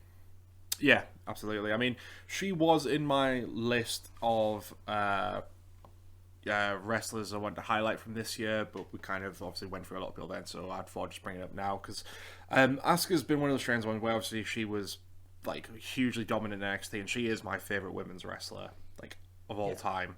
And the run in the main roster's been very patchy. Like, I felt like it's taken a good few years for it to finally reach where she should be on the main roster now. Like, she's been a banner year as the champion. She's been in some great feuds, and then moments like this just kind of highlight that there is a lot more to her than her just being, like, you know, quite a wacky character, which she kind of is now, and she makes it work. I mean, you can't lie. Like, it's just over top to the point where it's fun. It's not like to the point where you just kind of roll your eyes at it. So I just really love that little moment. It was a nice little wholesome thing right in the peak of the pandemic to kind of give you a bit of a nice uplifting boost and the warm fuzzy feels, as my girlfriend likes to say. Only other things I'd like to kind of highlight is obviously AEW going from strength to strength. I think coming off the back of a good launch year, it was probably going to be a bit of a make or break moment that they'd have to go straight into like a pandemic setup. And they've probably done the best out of WWE. Like, they had the right idea of immediately switching the hard cam, so you just saw the entrance ramp, using, fair enough, you can say what you want, but using their talent to at least be in the crowd kind of worked, and that actually led to like storylines being continued. It was quite fun. So you had the heels on one side, faces on the other, and then it's just to see them with their match quality, the pay-per-view quality, that they are really nipping at the heels of WWE. I mean, the fact like they're up against NXT and they've more or less trounced them every week with the ratings, and just like little things like, I mean, another thing I'd probably say like is like the way they use legends. So the fact like, you know, WWE basically keeps legends signed just so they're not going anywhere else and they just won't do anything with them, whereas AEW are like, well, no, you can have these people on TV, they don't have to wrestle, put them in a managerial role, let them do promos. I mean, the fact like Sting's on there, and that was an amazing debut, and they're already doing all the right things with him. It seems like they're going to try and get a match out of him, but they've already said they're going to do it as safely as they can, maybe cinematic. So they're going the right way with like how they use people like that. Yeah. the thing with AEW, like you say, with the legends, like one of my favourite legends in AEW is Jake the Snake. Yeah, yeah. Like, especially everyone who's seen the Jake the Snake documentary or listened to him on the Joe Rogan podcast know about his problems. But just to see him in that role, doing well, it just makes you happy if you grew up watching him, because you can see that he's got his life back together.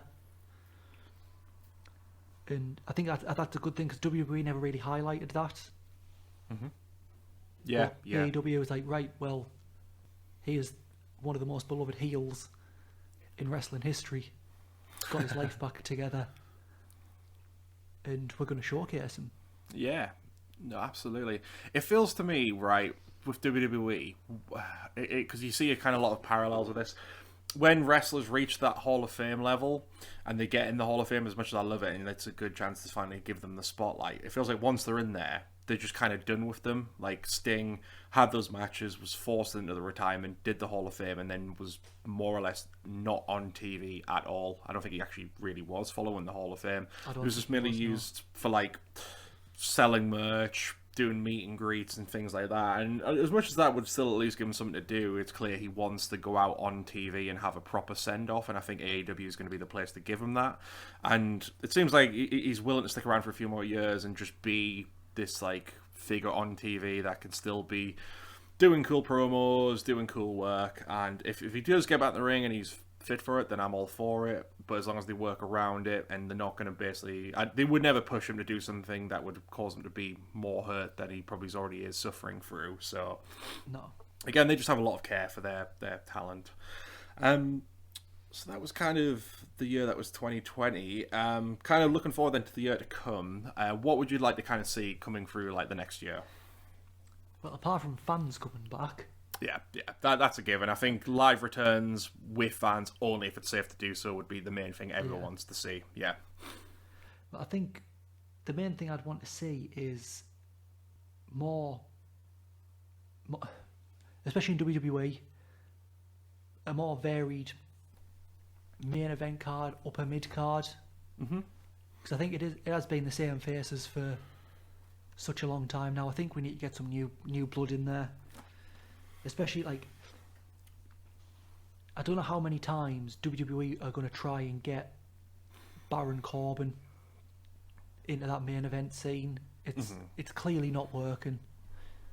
The fans just don't respond to him the way they should. Yeah.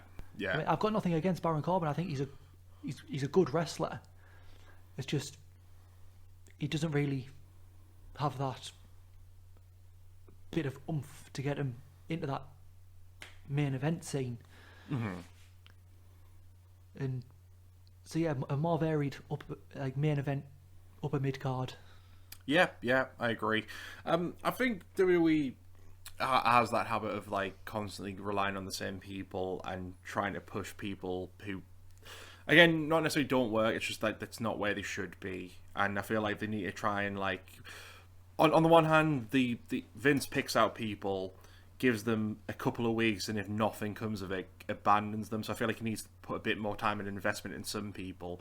But at the same time, if it's something that he's tried time and time again, he needs to kind of let that rest for a while and then give it to someone new, just to try and see if that would work. So I agree, like a bit more variety and a bit more experimentation could go a long way to helping them out, especially with...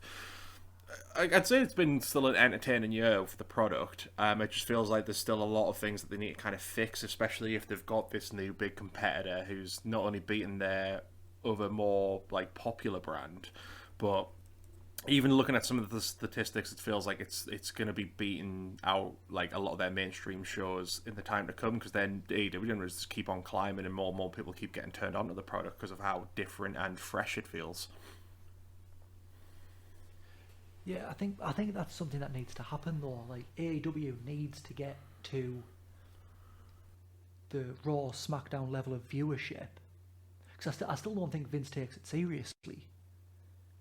Yeah, he's probably thinking, they'll fold in 2 or 3 years. They can't sustain this. Yeah. But if they get to the level of rivaling SmackDown for viewership. Yeah. So I think if they do rival SmackDown for viewership, they'll abandon Wednesday nights and they'll move to Fridays. Mm-hmm. Yeah, yeah. And I agree. that's when Vince will start shitting his pants. Because I think because of Cody being such a prominent fixture, not just in as a talent, but in a backstage role, he'll know from what his dad told him, and probably what his brother told him, about how badly WCW was managed and avoid walking straight into them traps.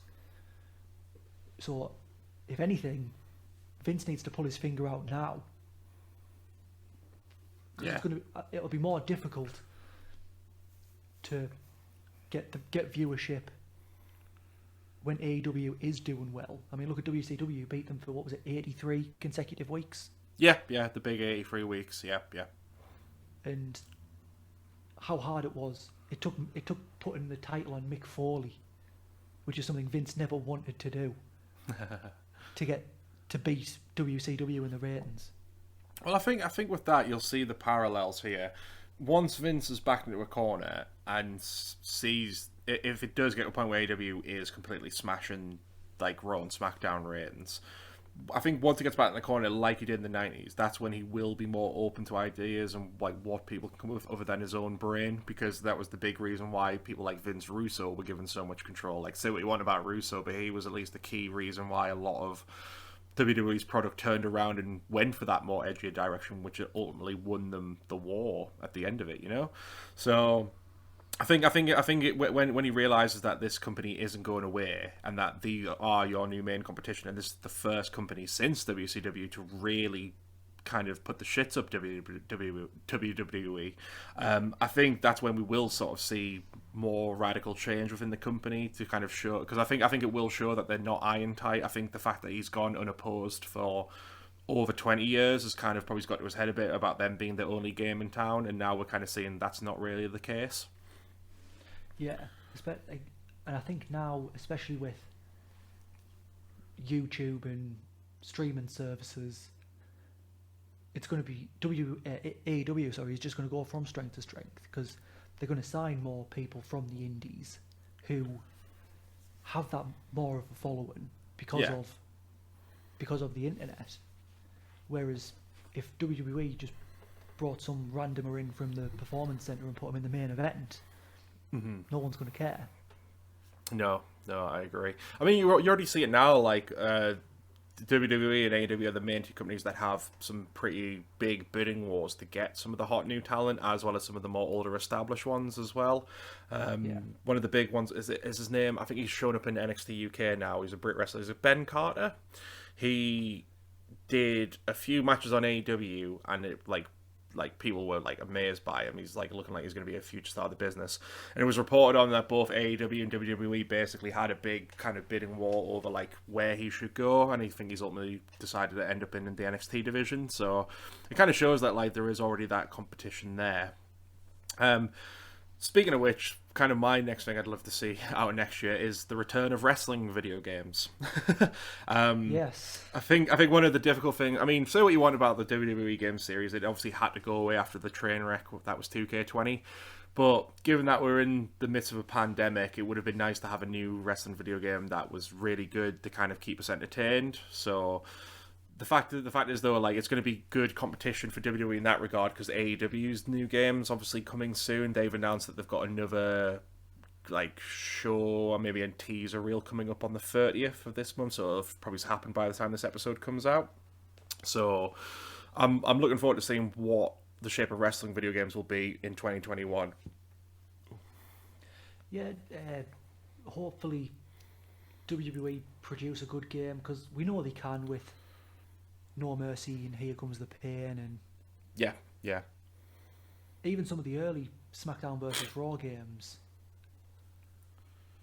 And we know they can make a good game. Yeah. Or help make a good game. I can't see Vince doing much programming. No. But yeah, WWE, they've got all the resources but the last couple of years, the games have gone a bit FIFA for me. That's the issue at large. Like, they're not bad games. It's just essentially it's like what FIFA is a lot of times, just a reskin with an updated roster. Like, you might get the odd new feature here and there, but when you look at the last 5 in particular, there's nothing really new that stood out in any of them. It's just kind of the same game that just slightly gets more improved. Yeah. Yeah. I like, for me, things like stuff like that in FIFA, I don't think people would really be that upset if they didn't release a game every year. Like, if they kind of like, if they release one game, then maybe the following year they just release like a download with a fairly decent price tag just to give you new wrestlers and an updated roster. People would pay it, you know what I mean? Like, and that means they're still getting money for that product. It means, I mean, you could probably just put like a 30 quid price tag just to get an updated roster and maybe different attire and some new wrestlers, and people would pay it, and it would mean they could spend more time actually working on constantly improving the game, so like maybe set it to every 2 years just to give something new. I don't know. I mean, it's things like that just frustrate me, but I think having something like AEW is going to be good competition, and it's not just them. Like, there's a few other like more sort of independent wrestling games coming out over the next year. There's quite a few in development from what I've seen, so we could end up with like a whole host of good wrestling games coming out over the next year. Yeah, wrestling video games definitely need to make a comeback. I mean, I did get 2K20, but I think I tried playing it maybe a maximum of 5 times. And I was like, nah, I can't be dealing with this. Yeah.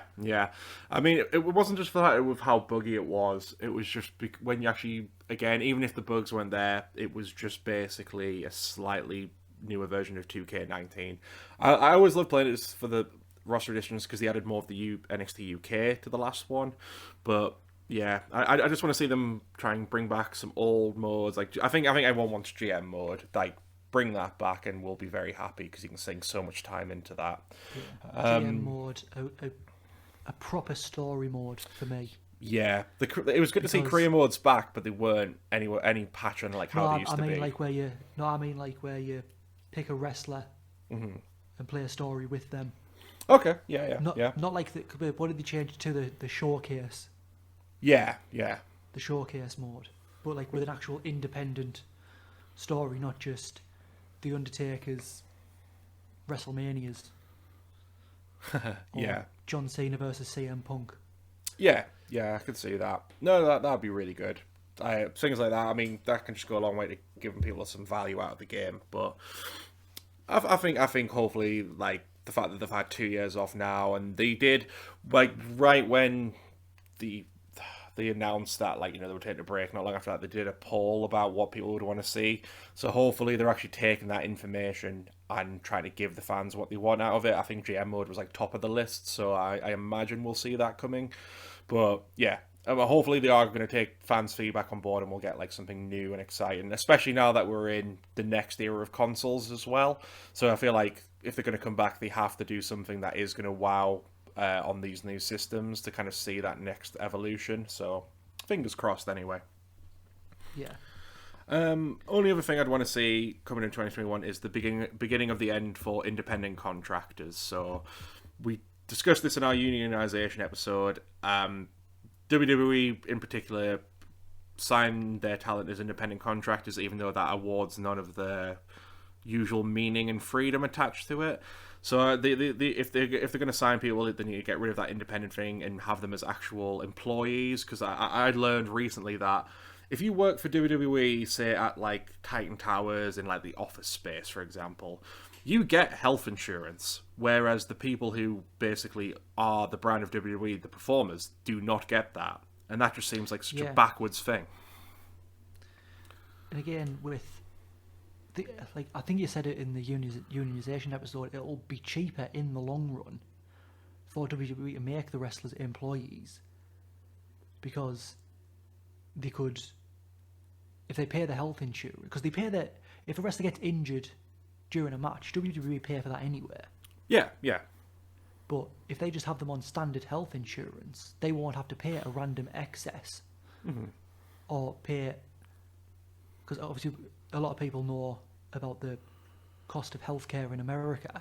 Like I think I read one where a bloke all he needed something like a root canal, and it was going to cost him $10,000 Oh yeah. in America, but it was cheaper for him to fly to Mexico, get the surgery there, get a Then come hotel back. for a couple of days, and then fly back than it was to get it in America. No, it's outrageous. I mean, They'll be paying, like, let's say when John Cena tore his pec, that was probably a good $100,000 for surgery and rehab. Easily Yeah. $100,000. So it'll be cheaper for them in the long run to get them health insurance. Yeah, yeah. No, I mean, American healthcare is so backwards. Like, I've heard from a few people and know of this. So obviously here in the UK, like if a girl wants to get the morning after pill, that's effectively free, isn't it? You just have to get to yourself to like a boot or whatever and get to see one of their like little GPs and they'll sort that out for you. In America, if someone wants that, it's $60 a pill. Just for one. It's ridiculous. It's so stupid, and I think you're right. I mean, I think one of the issues with getting healthcare for wrestlers is that it's really hard. It used to be quite a hard thing for them because, like, obviously a lot of them had to sort it out themselves back in the day. But when you go to a health insurance thing and say, "Well, what do you do for a living?" "Oh, I'm a wrestler," that it was really hard for them to get that. But I think if WWE could maybe set it up with one company, or even look into maybe setting up their own, you know what I mean? I don't know how it works. Yeah. You know, I'm not that clued up. Like, These are WWE have the resources to do it. yeah, like if they just set up their own healthcare, like if they just had a pot of money that was effectively their healthcare program, that would sort out all the wrestlers quite nicely, I think. Like, unless they had a massive year where a lot of people got injured, but I think a few years ago, didn't he? Yeah, but I think even then a lot of the injuries aren't. When some of them get injured, like obviously it's never good, but a lot of them aren't like to the point where it's like a John Cena needing $100,000 to fix something like that. Sometimes it's just things where they can just rest for a few weeks and they'll come back fine. But I still think they just need maybe just have if they just set up their own pot of money to give them to that as like their own kind of healthcare, that would at least be a start in the right direction. So at least they're giving them the benefits of it and not having to worry in case. Because the issue is like if they don't have any kind of healthcare written in their contract, WWE can just turn around to them and say, "Well, right, you need to pay for it." Obviously, it seems like they will help them out for the most part, but the fact is that is a big risk that they could just turn around and say, "Well, we're not going to pay that for you." Yeah, they could turn around and say that, but like you say, with little niggling injuries, that they could just take a week or two off and just rest. Mm-hmm. A lot of people on the lower end contracts can't afford to do that. Yeah, exactly. That's the thing with it. They don't have that option. If Roman Reigns or Charlotte Flair, Becky Lynch, say I had even if it's something as minor as, like, say, a sprained ankle, they could afford to take 2 weeks off, rest it up, straight back to work. Whereas someone like, say, Chad Gable, if he had a sprained ankle and he'd take 2 weeks off, he couldn't afford to. He's wrestling on a sprained ankle. Yeah. Absolutely, man. I mean, we won't go too heavy into it because, like, again, it's still one. Even though we did a whole episode on it, it's still ripe for discussion. But I think I speak for a lot of people. Like, they need to sort of move away from this. And I think the big thing is now with that, with Joe Biden in, there was that fellow. Was it Andrew Yang? I think he's called Andrew Yang, yeah. Yeah, he said he was going to try and push some big waves about getting this brought to light in their government to kind of basically force WWE's hand to eventually sort of change that. So again, we'll see what happens in the next year to come. Yeah, again, he did say he has no problem with independent contractors. Yeah. But by definition of independent contractor, WWE's wrestlers are not independent contractors, they're employees. Yeah, It's that's just the issue. Vince has found a loophole. Yeah. He's basically managed to find what is the easiest way for him to get these talents, but not award them the freedom that an independent contract would. Yeah. It's a whole thing, but hopefully we'll see that come to an end soon. Hopefully.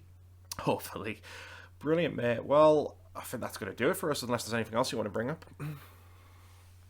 I don't think there's anything else I need to bring up. It's hopefully 2021's a better year for both the world and the world of wrestling. Yeah, absolutely.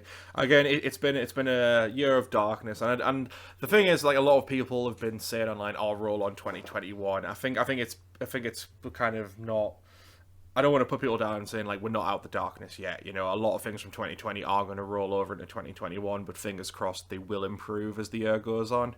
And we hope that if you've been having a hard year, that things do improve, and that, you know, give it time, follow the rules, just keep calm about everything. Things should hopefully pick up soon. Hopefully, yes. Hopefully, yes. But yeah, thank you for tuning in for us again on this week. Just to go through the plugs again, if you want to find us on Facebook and YouTube, that's the Bear Hug Club podcast, Bear Hug Pod on Instagram, and Bear Hug Club on Twitter. Keep your eyes peeled. I mean, we already teased, we're trying to... got like lots of things planned for the coming year. We're trying to sort of expand a little bit, do some extra content, so we'll see where we can go with that, but we've got a few things in the fire, shall we speak, for the year to come, so we'll hope to get that out as soon as possible. Right, mate, well, it's good chatting to you again. It's good to have you back, and I'll catch you soon. I'll see you soon, pal. See you soon, and goodbye to our audience. Bye, guys. Bye, guys.